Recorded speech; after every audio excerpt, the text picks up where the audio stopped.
Nachtausflug. Woher fahren wir denn jetzt, Papi? Und was sollen die Taschenlampen? Fragte Benni zum x-ten Mal. Eine halbe Stunde sind die beiden jetzt schon im Auto unterwegs. Aber bis jetzt hat der Papi einfach nichts verraten. Also gut, seufzt der Papi. Du lässt ja nicht locker. Wir machen eine Nachtexpedition in den Zoo. Und dafür brauchen wir Taschenlampen. Nachtexpedition in den Zoo? Der Papi will ihn bestimmt auf den Arm nehmen, denkt der Benni. Doch ein bisschen später sind sie wirklich im Zoo. Zusammen mit anderen warten der Benni und sein Vater ein Zeitchen vor der geschlossenen Glastür vom Vivarium. Doch dann ist es endlich soweit. Das Licht geht an und ein Mann lässt sie rein. Wie alle anderen hat auch er eine Taschenlampe dabei. Der Mann heisst Herr Nägeli und ist Tierpfleger. Also, sagt der Herr Nägeli, als er sich vorgestellt hat. Unsere Expedition fährt in der Tiefe vom Ozean an. Schauen wir doch einmal, was die Haie in der Nacht so machen. Richtige Haie! Aufgeregt folgt Benni einem Strahl von der Taschenlampe vom Herrn Nägeli. Sie gehen in einen dunklen Raum. Im schwachen Schein der Lampe kann der Benni eine riesige Glaswand erkennen, die von der Decke bis fast zum Boden geht. Gewundrig richtet der Benni seine Lampe auf die Scheibe. «Und?» flüstert der Papi neben ihm. «Siehst du etwas?» «Nur dunkles Wasser», brummt der Benni.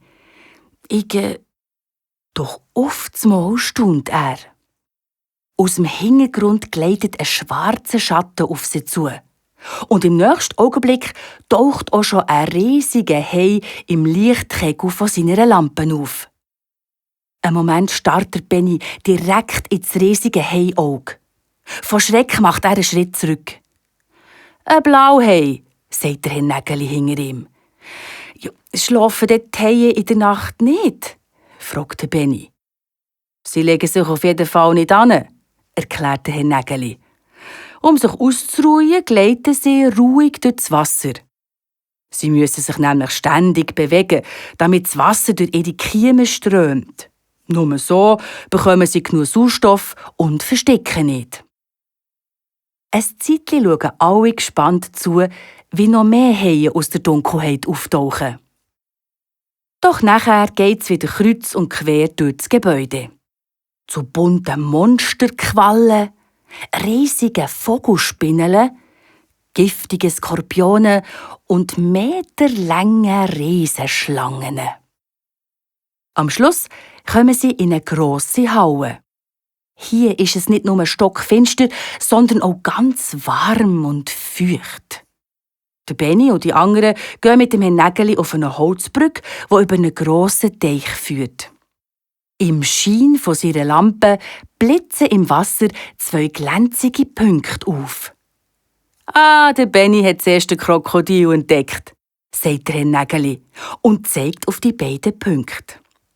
Wo nachher die anderen auch ihre Taschenlampen auf das Wasser richten, kommen weitere Punkte auf die Brücke zuzuschwimmen. Der Benni beugt sich über das Geländer. Doch was ist das? Warum ist das Geländer plötzlich weg? Verzweifelt rudert er mit den Armen. Aber vergeben. Er fällt ins Wasser. Brustend taucht er wieder auf. «Hilfe, Papi, Hilfe!» schreit er und schaut zur Brücke rauf.